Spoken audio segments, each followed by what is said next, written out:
Hi, welcome back to Movie Review Mom. Thanks for spending some time with me and thanks for subscribing. If you haven't already, now's a great time to do so. And be sure and click on that little bell.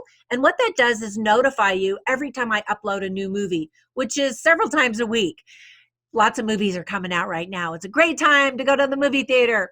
Anyway, the movie I'm reviewing today is called A Beautiful Day in the Neighborhood.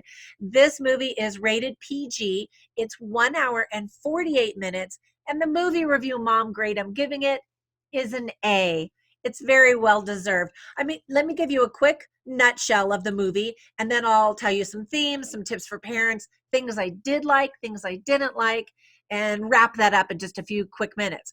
So first, in a nutshell, the movie is directed by Marielle Heller. It's a dramatic and very touching film inspired by the life of Mr. Rogers, Mr. Fred Rogers, and his friendship in real life with a journalist named Tom Judd. Before seeing the movie, I thought it was going to be a biopic or a biopic of Fred Rogers, but it's actually not at all. And in fact, Mr. Rogers probably would not want the movie to be about him anyway, true to his character. So it's actually based on an award-winning article in Esquire magazine back in 1998 entitled, "Can You Say Hero?" So when I was a little girl, I remember watching Mr. Rogers' Neighborhood, and I just loved him. And I remember walking up to the TV one day and putting my hands on the screen and giving him a big kiss because I loved him so much. He made me want to be a better little girl. And you're going to want to be a better person after you watch this movie. It's that sweet. Some quick tips for parents are children who think that the movie is going to be about Mr. Rogers probably will be disappointed and frankly, probably a little bit bored. There's some serious cleavage in one scene. Otherwise, the movie is very clean. There's some discussions about daycare. There's a biracial couple. A man gets drunk, and there are several scenes of alcohol drinking, and two men get in a bloody fist fight. You see people in the hospital and in like a hospital bed and that kind of thing. Some themes of the movie are, first of all, forgiveness and anger and sadness, and how all of those emotions are valid. And Mr. Rogers explains it's okay to feel sad, but it's important to forgive when we're angry. Of course, the theme of family and the importance of family, kindness, compassion, choice, and death. Now, some things that I liked are, and this list is pretty long because I really did like this movie, is first of all, the movie starts out exactly the way that you want it to, with Mr. Rogers walking through that door and singing "It's a Beautiful Day in the Neighborhood" while he's putting on that classic red sweater. This is the closest I could get to a red sweater to make this review. While putting on his shoes or changing his shoes, it's perfect. And Joanne Rogers, who was actually the wife of the late Fred Rogers, said that Academy Award winner Tom Hanks was the perfect actor to play her husband. She was right. I mean, first of all, who wouldn't want an Academy Award winner? But there's something about Tom Hanks that just makes the essence of Fred Rogers really come to the screen. And Tom Hanks kind of disappears and really becomes this extraordinary man that Fred Rogers was. He's fantastic. And as it turns out, they're actually related. They're sixth cousins. Ancestry.com did a little study to find out if they were connected, and they were. And by the way, if you're interested in genealogy, I've got a little picture of my book right up here on the screen, or I don't know what direction I'm putting it in. Probably there. Anyway, my twin sister and I wrote a book about how to do your genealogy, research your family history, climb that family tree. Anyway, check that one out because you might enjoy that. And there are a lot of really fun stories of people's serendipitous experiences of how they found cousins and ancestors and all that kind of stuff. Anyway, back to the movie. The talented cast includes Matthew Rice. I'm not sure how to pronounce his name. It's Rhys Reese. Anyway, he was really, really good. Chris Cooper and Susan Kelechi Watson. Now, it took a really long time to write this movie, I'm told, because they wanted to do so much research to make sure that it was actually accurate. And all of the parts about Mr. Rogers really are.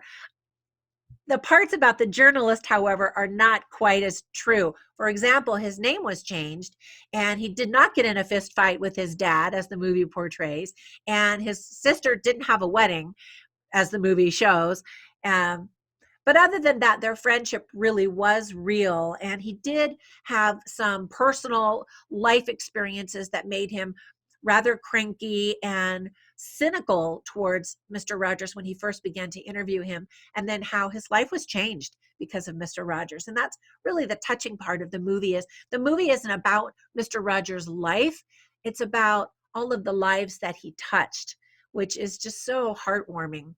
Now, the puppets in the movie are not the originals, but they were created by the puppet team at Sesame Street, and they look fantastic, especially that little cat. What was he? A cat? A dog? I can't think it was a cat, a bear. Anyway, I remember it looked worn and ragged like it did back when I watched it on TV. Anyway, it's really good. I love it when movies try to include the real people that the movie is about. So for example, there's this one scene where Tom Hanks and the journalist, or I should say Mr. Rogers and the journalist, are in this Chinese restaurant, and it's a really powerful scene. But in that restaurant is actually the wife of the late Mr. Rogers. She's like one of the people eating in the restaurant. And then also the actor who played the original Mr. McFeely is in there as one of the guests eating in the restaurant. So I think that that's really neat. In that restaurant scene, it's really powerful because Mr. Rogers encourages Lloyd, the journalist, to pause and quietly think about all of the people that who loved him into being. And of course, he kind of resists, and the people in the restaurant look around and they see it's Mr. Rogers, and very respectfully, they all become instantly quiet so that he can reflect. And that moment is very sweet, and of course, very tearful moment for not only the journalist but also for the audience.